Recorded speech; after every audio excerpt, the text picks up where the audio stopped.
ጤና ይስጥልኝ። ይህ በምድር ኃይል ፎሬን ሲነፋ በአየር ኃይል ፓሬድ በባህር ኃይል ማስተሪንግ ሲደረግ በሞርስ የበላይ ጠባቂ ፈቃድ ወደ አድማጭ ተመልካች እንዲደርስ የተሰናዳው የሞርስ ልዩ ዝግጅት ሲሆን የዛሬው እነሆ ጀመረ።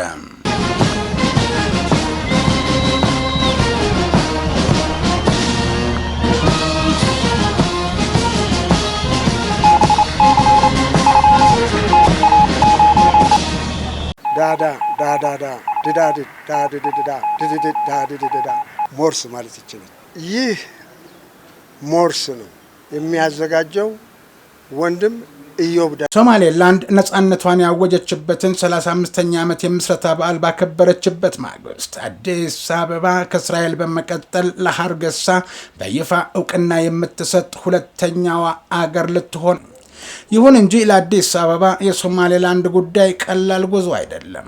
በአዲስ አበባ የሚገኙ አፍሪካውያን ዲፕሎማቶች እንደሚያስገነዝቡት ለሶማሌላንድ በይፋ እውቅና መስጠት የሶማሊያን መንግስት ቁጣ መቀስቀስ ብቻ ሳይሆን የአፍሪካ ህብረትን መሰረታዊ መርሆች የሚፈታተም ከፍተኛ አህጉራዊ መዘዞችን ሊያስከትል ይችላል። ከሱዳን የእርስ በርስ ጦርነት ማዕበል እስከ ቀይ ባህር ዲፕሎማሲያዊ ፍልሚያ ድረስ ያሉ አዳዲስ ክስተቶች የቀጣናውን የኃይል ሚዛን እየቀያየሩት ነው ባይ ነው። የአፍሪካ ቀንድ ፖለቲካዊ ገጽታ በተለዋዋጭ ውጥረቶችና በጂኦፖለቲካዊ ሽኩቻዎች የሚታወቅ ሲሆን የሱዳን ሉዓላዊ ምክር ቤት ሊቀመንበር ጄኔራል አብዱልፈታህ አልቡርሃን በባህሬን አሻሻጭነት ከተባበሩት አረብ ኤሚሬትስ ጋር ለመወያየት ተስማምተዋል ተብሎ ሚድል ኢስት አይ ያወጣውን ሪፖርት የሱዳን ባለስልጣናት አጥብቀው አስተባብለዋል። በቀይ ባህር አካባቢ አዲስ ኃይል አሰላለፍ ሊፈጥር የሚችል ሲሆን በጎረቤት ሱዳን የሚታየው የጦርነትና የሰላም ጥረት መወዛወዝ ደግሞ በቀጥታም ሆነ በተዘዋዋሪ በኢትዮጵያ ሰሜናዊ ድንበርና በቀጠናዊ ደህንነት ትብብር ላይ የራሱን የሆነ ጥላ ማሳረፉ አይቀሬ ነው።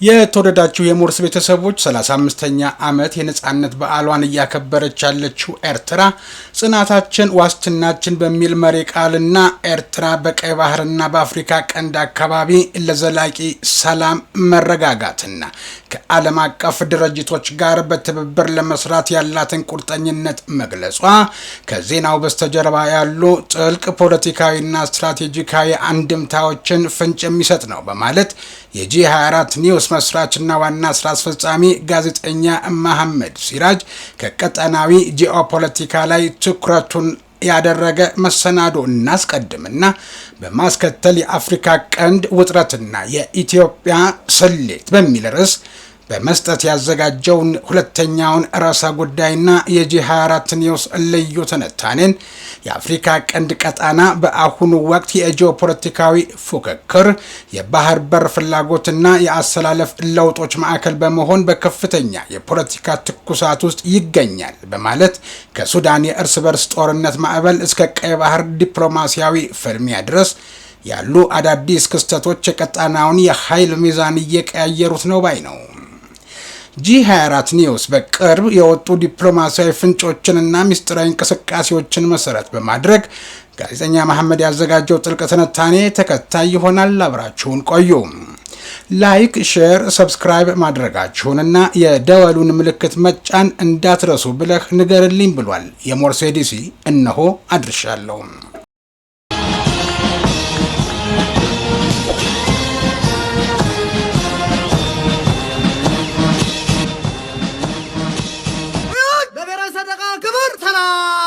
የኤርትራ 35ኛ ዓመት የነጻነት በዓሏን አስመልክቶ ማስታወቂያ ሚኒስቴሩ ይፋ እንዳደረገው የኤርትራ መንግስት በአዲስ አበባ በሚገኘው የኢትዮጵያ ኤምባሲና የአፍሪካ ህብረት ቋሚ ልዑክ አማካኝነት 35ኛውን የነጻነት በዓል በድምቀት ማክበሩን ነው። በበዓሉ ላይ የኤርትራ ጉዳይ አስፈጻሚ አቶ ቢንያም በርሃ ያነሱት ጽናታችን ዋስትናችን የሚለው መሪ ቃልና ኤርትራ በቀይ ባህርና በአፍሪካ ቀንድ አካባቢ ለዘላቂ ሰላም መረጋጋትና ከዓለም አቀፍ ድርጅቶች ጋር በትብብር ለመስራት ያላትን ቁርጠኝነት መግለጻቸው ከዜናው በስተጀርባ ያሉ ጥልቅ ፖለቲካዊና ስትራቴጂካዊ አንድምታዎች ፍንጭ የሚሰጥ ነው። ይህ ሁነት ከሰሞነኛው ቀጠናዊ ውጥረት ከሰላም ፍላጎትና በቀንዱ አካባቢ ከሚስተዋሉ የትብብር እንቅስቃሴዎች አንጻር ሲቃኝ G24 ኒውስ የሚከተሉትን መሰረታዊ እውነታዎች ይመለከታል። የአፍሪካ ቀንድ ፖለቲካዊ ገጽታ በተለዋዋጭ ውጥረቶችና በጂኦፖለቲካዊ ሽኩቻዎች የሚታወቅ ሲሆን በተለይም ከቀይ ባህርና ከባህር በር አማራጮች ጋር ተያይዞ የሚነሱት ውይይቶችና ስጋቶች በቀጣናው ላይ የራሳቸውን ጥላ ሲጥሉ ቆይተዋል። እንዲህ ባለው ስሱ የኤርትራ ነጻነት በዓል በአዲስ አበባ እምብርት መከበሩ በራሱ በሁለቱ ሀገራት መካከል ያሉትን ውጥረቶች በዲፕሎማሲያዊ ጨዋነትና በሰለጠነ መንገድ የመያዝ ጥበብ መኖሩን ያሳያል። ፊት ለፊቱ የሚያሳየው ሰላም ከጀርባው ያሉትን ውስብስብ ስምምነቶችና አለመግባባቶች በጠረጴዛ ዙሪያ የመፍታት ተስፋን የሚሰንቅ ነው። አቶ ቢንያም በርሃ ያነሱት ጽናታችን ዋስትናችን የሚለው መሪ ቃል ለኤርትራውያን ካለው ታሪካዊ ትርጉም ባለፈ ለአሁኑ የአፍሪካ ቀንድ ተጨባጭ ሁኔታም ትልቅ መልእክት አለው። የቀንዱ አካባቢ ዘላቂ ሰላም ሊያገኝ የሚችለው የሀገራትን የውስጥ ጽናትና ሉዓላዊነት በማክበር ላይ በተመሰረተ ትብብር ብቻ ነው። ኤርትራ በቀይ ባህር አካባቢ ለደህንነትና ለመረጋጋት ቁርጠኛ መሆኗን መግለጿ ቀጠናዊ ውህደት ያለ አንዳች ወገን የበላይነት በጋራ ጥቅምና በእኩልነት መርህ ላይ መገንባት እንዳለበት የሚያሳይ ስትራቴጂካዊ መልእክት ነው። ሰሞነኛው ውህደትና የተስፋው ጭላንጭል ያረጋገጠው ይህ በዓል አገራቱ ራሳቸውን ለትብብርና ለጋራ ልማት እያዘጋጁ ባሉበት የህዝብ ለህዝብ ግንኙነትንና የኢኮኖሚ ትስስርን ማጠናከር አማራጭ የሌለው መፍትሄ መሆኑ እየታመነበት በመጣበት አውድ ውስጥ ነው። በአዲስ አበባ የሚገኘው የኤርትራ ኤምባሲ መድረክ የዲፕሎማሲያዊ ፈገግታ ብቻ ሳይሆን የአፍሪካ ቀንድ ሀገራት የጋራ ጣፈንታቸውን በጋራ ለመወሰን ያላቸውን ዝግጁነት የሚያንጸባርቅበት መስኮት ሆኗል። የኤርትራ 35ኛ ዓመት የነጻነት በዓል በአዲስ አበባ መከበሩ ከታሪካዊ ክስተትነቱ ባለፈ የኢትዮ ኤርትራ ግንኙነትና አጠቃላይ የአፍሪካ ቀንድ ፖለቲካዊ ውጥረት ወደ አዲስ የብስለት ምዕራፍ እየተሸጋገረ መሆኑን ማሳያ ነው። ፊት ለፊቱ የሚታየው ሰላምና ተስፋ ከጀርባ ያለውን የጂኦፖለቲካ ስጋት የሚቀይር እውነተኛ ዋስትና እንዲሆን በቀጣናው ላይ የሚነሱ ጥያቄዎች ሁሉ በጋራ መከባበርና በዘላቂ ዲፕሎማሲያዊ ውይይቶች ሊመሩ ይገባል። G24 ኒውስ የጂኦፖለቲካና የማህበራዊ ሳይንስ የምርምር መድረክ የቃኘው ከዚህ አኳያ ነው።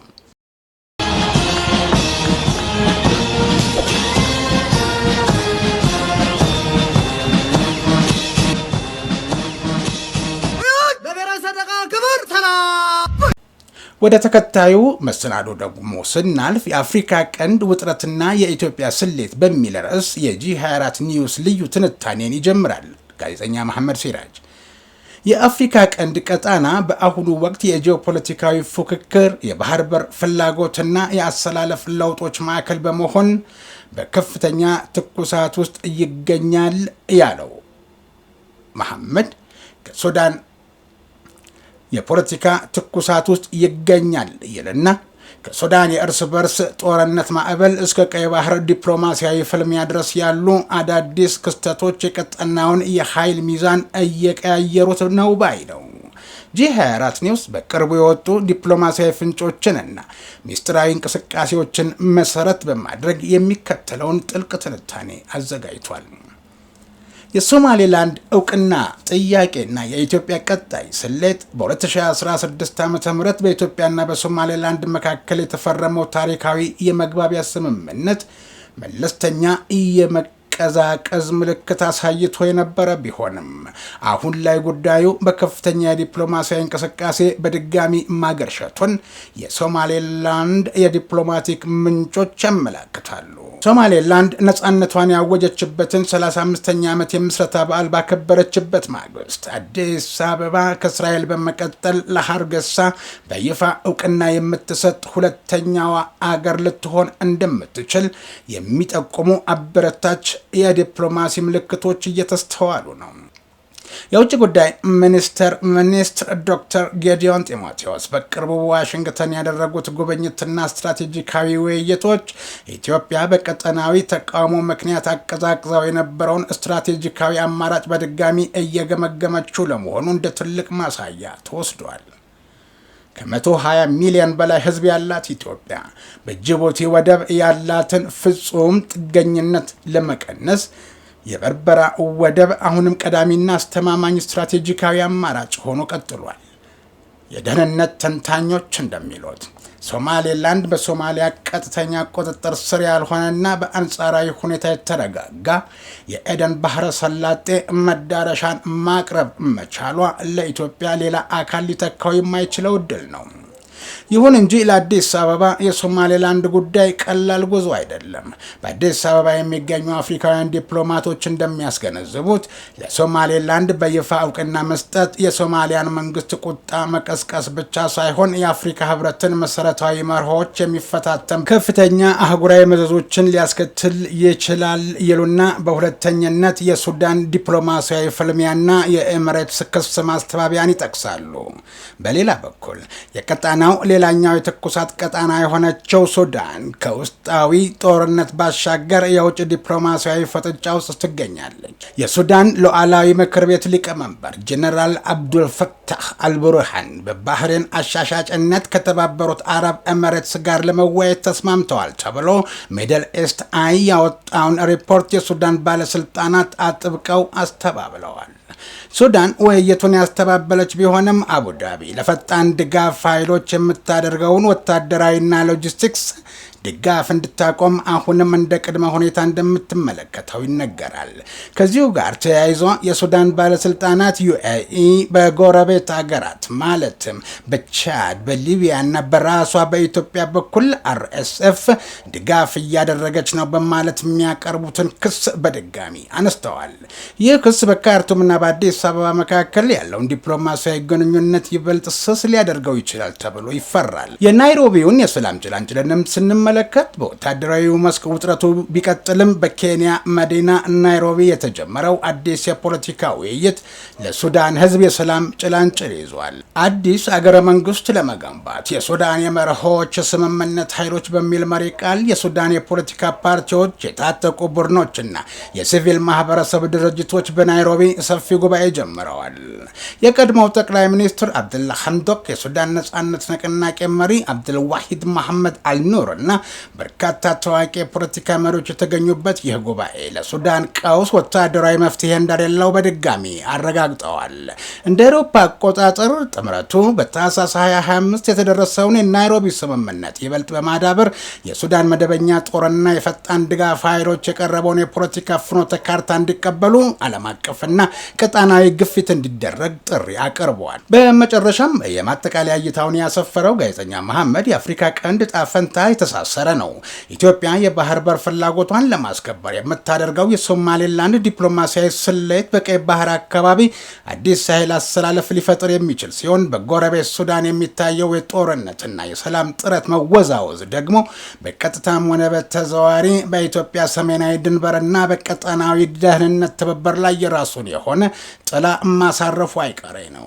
አዲስ አበባ የባህር በር ጥቅሟን ስታሰላ ሊመጣ የሚችለውን አህጉራዊ ዲፕሎማሲያዊ ኪሳራና የጎረቤቶቿን የውስጥ ውጥረት ሚዛን በጥንቃቄ መያዝ ይኖርበታል በማለት በጂ24 ኒውስ የጂኦፖለቲካና ማህበራዊ ሳይንስ የምርምር መድረክ የተዘጋጀውን መሰናዶ በጽሁፍ ያቀረበው ጋዜጠኛ መሐመድ ሲራጅ ቀጠናዊ ምልከታውን አጠናቋል።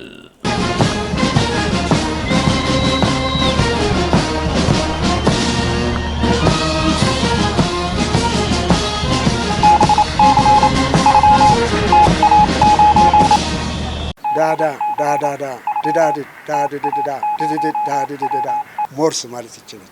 ይህ ሞርስ ነው የሚያዘጋጀው ወንድም ኢዮብ። የተወደዳቸው የሞርስ ቤተሰቦች በምድር ኃይል ፎሌን ሲነፋ በአየር ኃይል ፓሬድ በባህር ኃይል ማስተሪንግ ሲደረስ ወደ እናንተ እንዲደርስ በሞርስ የበላይ ጠባቂ ተፈቅዶ የነበረው የዛሬው የሞርስ ልዩ ዝግጅት በዚሁ አበቃ። በቀጣይ በሌላ መርሃ ግብር እንገናኛለን። እስከዚያው ድረስ ጤና ይስጥልኝ።